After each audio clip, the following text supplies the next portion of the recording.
Our guest today is Romani Thurman. Yeah. And I'm just going to go ahead and tell you love her. Yeah, you may not even know it. You have no idea how much you love her. She's a member of the Tar Heel volleyball team. That's reason enough. But let me throw in this additional nugget, Jones. Okay. Would it mean anything to you if I said that Romani's dad is Scotty Thurman? Yes. Little Rainbow 3, Charlotte Coliseum, 1994. Against the Blue Devils. Down goes Duke. Romani, you're one of the favorite guests we've ever had. Thank you so much. You hadn't even said anything yet. Your family service is impeccable. We appreciate everything y'all have done, and thanks for being with us today. Thank you so much for having me. How did you decide to be a Tar Heel? Wow. There's a lot that goes into that, but when I stepped on campus, I immediately felt like it was home. I went to a football game, just being with the coaches and just hanging out with all the support staff and the girls. It felt like family, and that's something that I've been taught about since I was very young. So I know what the feeling feels like, and I felt it really early. All right. Now, I fully admit I've only talked to Coach Shaw like a couple of times. Mm-hmm. But he seems like the nicest dude in the world. Is that an accurate description? He is amazing. I don't even know if the word nice does it. He's just amazing. He's such a great father figure, coach, and just someone to talk to. He's there for us in every way possible. Like when my family or when my friends from home ask me, "How's your new coach?" I'm like, he's amazing. You would never understand how great he is just because he has such a great attitude all the time, which is hard to believe, but it's so true. So how does the nicest guy in the world correct you when you do something that may not be exactly right? Yes. Now, he is very able to correct us. He'll come up to us and just let us know, but he's not going to yell at us. He's not going to raise his voice very much, but he makes sure that we understand what we need to get done. And he says it in an assertive manner so that we understand and so that we know what we need to correct.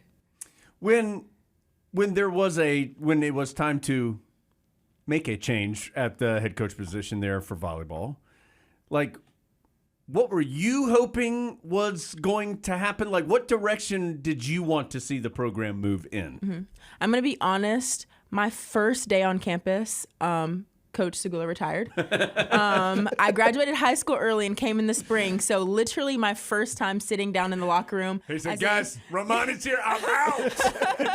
Yes. So that was eventful. I had so many emotions going through my head. But I immediately was like, okay, I want Coach Shaw to get it. And I was so excited when he did just because I was familiar with him. And as I've already said, he's one of the greatest human beings ever. And so to see that happen, it automatically, I was like, okay, we're going to go in the right direction and we're ready to take it a step up from here. When you called home to your parents who were worried that their baby had graduated early and they had sent her off to this weird place, Chapel Hill, in the care of a coach they trusted, and then you said, I need to tell you one thing that happened today on my first day. Yes. How did that conversation go? Yeah, so I had actually just said bye to my dad right before walking into the locker room. And I texted him immediately in our family group chat, and I was like, Dad, you won't believe what just happened. And he was like, oh, okay. But he was said, I'm turning the car around. I'll be right back. But he was like, that's college athletics. That's how it works. And so I think I'm very lucky to have a family that understands how it works and how changes can happen so fast. But that's also the reason why I didn't pick Carolina just for the coach.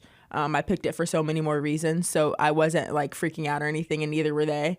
They were just we're going to take it one step at a time and see what happens from here. Okay, again, I'm talking about something I don't really know here, yes. But it's what I feel like I know. So a that's normal day on the Carolina Inside. Most conversations that I have. Obviously, youth sports can be overwhelming, I think, for a lot of sports. Mm-hmm. But to me, volleyball seems like one of the ones where there is the most travel and the most action, and just it is so constant. Mm-hmm. How do you still try and enjoy it and love it through that process? And was that hard to do that? Yeah. Transitioning from being a track athlete and basketball athlete, I will say volleyball is so different just because you have to move on to things so fast. And like you said, there's a lot that goes into it. And I think the biggest thing that I learned is that you have to move on. You have to look forward. You can't look back because volleyball is a game of mistakes, a game of rallies. So you just have to understand that you can't dwell on something that's already happened because then it just starts to spiral. And I think that's in every aspect. Like, you lose a game, you're on the bus, like, you have to be looking forward. You can't just dwell on what happened because it can quickly downward spiral.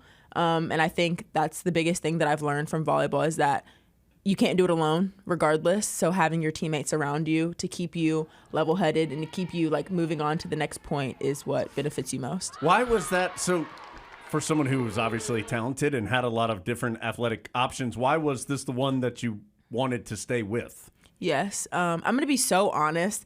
I tried to do a sport that my parents had never done before. That was my first reaction, just because I wanted to try something different. And all of my friends at school were like, you have to do it. You have to do it. And I was like, I don't want to. And I tried it in 7th grade and I was like, I don't know. And then in 8th grade, I really fell in love with it. And I will say it was hard to get used to just because it's so cheery and so you have to come together. And I wasn't used to that at all. But the transition was easy, just because I love being around my teammates. It has a bigger family aspect and team feel than I think track or basketball did for me. Just because, like I said, you have to be with your teammates at all times, right? And come together at all times because you have to move on so fast to the next point. So I think it was the cheeriness that actually led me to love it so much because it's after every point you're coming together and you're feeling the love from your teammates after every single point, and that was super important to me. Were you really bad at it in 7th grade?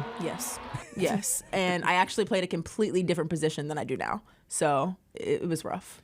There was a guy on the basketball team a few years ago, and his teammates would often say that he had Finergy, which was fake energy. So when the cheery stuff doesn't come necessarily natural to you, how do you figure out the right way to do it? You don't want to overdo it, but you want to be part of it. How do you figure that out? Yes, I will say you have to fake it till you make it, and then once you make it, it feels natural. Some games, when you're making mistake after mistake, it's hard to smile, come together, cheer. But once you see your teammates doing it and you feel that they want you to be with them in that moment, then it honestly just comes naturally. When you see your teammates smiling and your coach is instilling confidence in you to do what you need to do, it's easy to be excited. Okay, it seems to me the Tar Heels not ultimately where they want to be, but seem to be taking some steps in getting there. Is that an accurate description? Yes, that's very accurate. In our gym this year, we've been talking a lot about doing things that we've never done before. And that is our biggest goal right now, is just doing everything we can to make that happen. But also being a team that people hate to play and love to watch. We say that a lot. And so that's where that energy piece comes from, and trusting each other and just leaving it all out on the floor so that everyone is willing to pour into our program. But we're working so hard to grow. And it's showing every game, there's something else that we're doing great. So we just hope to continue on that path. I know there are a ton of things that go into it, but you look and you see Pittsburgh and Louisville. These are some teams that you guys compete regularly with that are competing at a really high level nationally. So it can happen here, right? Yes, we are more than capable of doing that. Today we actually talked about the Pygmalion effect, and we were just going over what it takes to get to those higher level points. And I made a final point to the conversation, just saying that you can't put expectations and limitations on yourself because those things are so real. And we played Pitt this weekend. And so I was even when you look at the paper and you see that they are supposed to beat us, you can't take that to heart because anybody can win on any given day. And it's a mindset. It's an understanding that you can grow, you can get there. Everyone just has to buy into it. Adam, we've broken a cardinal rule, which we do often with this interview. We've let somebody that's a lot smarter than us into our house. Yeah, that's right. Well, I was just about to say, you seem like you're about 30. In a good way. Yeah, no, that's a compliment coming from an old person. Where does this maturity come from? My parents. From a young age, they've always pushed me. You've got to talk. You've got to express yourself. You have to learn how to help other people understand you. And so, like, my dad, he's such a good, like, public speaker. And from a young age, he was, like, showing me his scripts for speeches and, like, different things like that. And so I think I've just learned to kind of talk from him just because they've always been like, you got to talk, you got to talk. So, yeah. Was it ever, or maybe a better way to phrase this is, when did you realize it was a big deal to be like your dad's daughter? Does that question make sense? Yes. Oh my goodness. From a young age, I couldn't even tell you the number just because when we moved back to Fayetteville, Arkansas, like everyone was like, do you know what your dad did? Do you know what your dad did? And I'm like, I was 6. I was just, no, I mean, I don't know. Yeah, he wouldn't let me have candy. I know what he did. Yeah, like they won national championship. But like I think as I got older, I would say like when I got to high school in like 9th grade, I truly realized what a special moment it was, because not many people get to say that they've won a national championship, and that's what like kids dream of. And so I pride myself on like knowing that I have someone in my family that has done that and knows what it takes. So I pick my dad and his ideas, just trying to figure out like what's best and what he thinks is like great, because I think I am able to like put that onto my team and instill that into them as well. Go ahead, Adam. Having that background in college athletics, what kind of insight do you think that gives you on how hard it is to win in college athletics and also to be a good teammate in college athletics? Mm-hmm. I would say it gives me a lot of knowledge just from like the recruiting process to now. Just talking to him through things like that, it allows me to have a broader understanding of what's going on.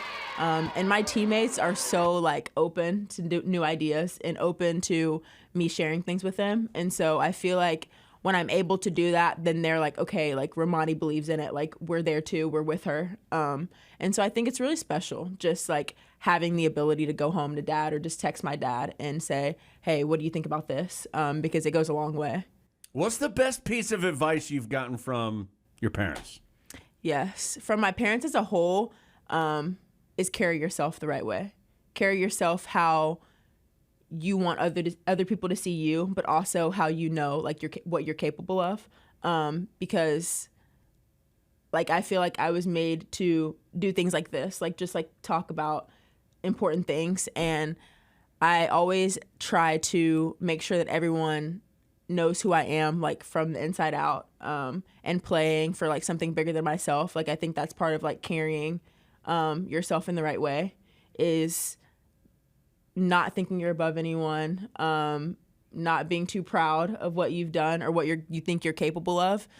So they've always instilled in me to like carry yourself in a good manner, because that opens up many doors for you. Okay, so what's important to you? Like, obviously, volleyball is important, and school's important, and family's important. I get all that. But, like, what's something you're passionate about? Like, if we just said, Romani, like, educate us on something that's important to you. What's important to you? So I have a really big faith. Faith is super, super important to me, in every aspect of my life. But also, like, photography, like, being photographed and, like, looking at photography, that's something that I've always wanted to do, but it's not something that I want to do as like a job. It's just like fun for me. But also like collecting shoes. Like I am a big shoe girl. Adam was checking out your shoe game. Yep. It's good. Yes, I'm a big shoe girl. But all the other things that you just said, like family, quality time, like things like that is what I pride myself on spending my time doing. And then obviously academics is super important to me. And being at Carolina, one of the best places to do academics, is amazing. So I would vote for Romani for president. Yeah, let's go. Now. Let's get this thing rolling. What is something about college athletics in 2023 that you've perhaps maybe had to explain to your dad a little bit and say, okay, it's not 1994 anymore. I know how you did it, but this is how we do it now. Yes, I would say like there's not really anything, just because he stays up to date on everything. But the biggest thing I would say is like having the discrepancy between like where he went to school and like here, just because things at Carolina are run a lot differently than they were at Arkansas and back then as well. So just having to explain like some of the academic pieces, some of the grade pieces, like things like that, to help him understand. But like as far as athletics, he has such a deep knowledge about college athletics that there's nothing that I can say that he's like, oh really, or he's questioning it. So. All right, Adam and I have said this before. It just seems like going to, and you said this, what a great saying, the like difficult to play but fun to watch or whatever. Like a volleyball match is fun. Yes. And it's fast paced and there's a lot of action and it's a relatively, kind of the time period that you're going to be there. Yes. Like I need you, Romani, to sell some volleyball to people right now. Like, Yes. why do people need to come watch y'all other than to see you? Tar Heels are at home this weekend. Yes. Well, first off, yes, this weekend we play Virginia on Friday and Pitt on Sunday, which is they're a top 5 team. So it's going to be really fun. But also, like, Tar Heel volleyball is just fun to watch. We are fun. We have fun. We go after everything, and it's just a fun environment to be in. Like, why would you not want to sit in the stands and see people get kills and get blocks and jump up and down? And our sideline, because we stand up the whole game when you come off the court. So, our sideline jumping up and down, chest bumping, pumping their fists, doing all that stuff. I think it's just so fun to watch. And until people come out and watch it, they don't truly understand how fun it is to watch and be a part of. And I think our team is very special in that aspect. We all bring different, unique pieces as a team to that fun piece, whether it's cheering super hard, dancing, different things like that. So I think people must come watch us in order to feel that energy that we bring to the game. That's like a typical day at the pod. You should see Jones and I after we do a great interview. Yeah, that's right. Chest bumps all over. After you leave pod here, Romani, there's going to be high fives, chest bumps all over the place. Your hair is awesome. Thank you. What would Jones and I have to do to pull that off correctly? I'm not She sure. looks very dubious. I'm not sure you'd be able to pull it off, but you can always just dye your hair this color if you really wanted to. Some Carolina blue. Yeah. Yeah. Adam, good on you. You should try it. The flowing Carolina blue locks, I feel like would really add something to the pod. Last thing before we let you go. Yes. All right. What, in your mind, is important for, let's not necessarily this weekend, but let's just say in the next month or so for your team? What is important for you guys to continue to progress, how you'd like to progress, both for the short term and for the long term? I would say maintaining a growth mindset and being gritty in every way, whether that's communication on the court, fighting to run down a ball that's 30 feet away, but also coming to practice every single day, staying focused, because that leads to that growth mindset and understanding that expectations and limitations that people are putting on us have nothing to do with what we're capable of. And so I think just continuing to push forward and look ahead and not get down on ourselves and have a fixed mindset about what we feel like we can't do, just staying the course and understanding that we could do amazing things.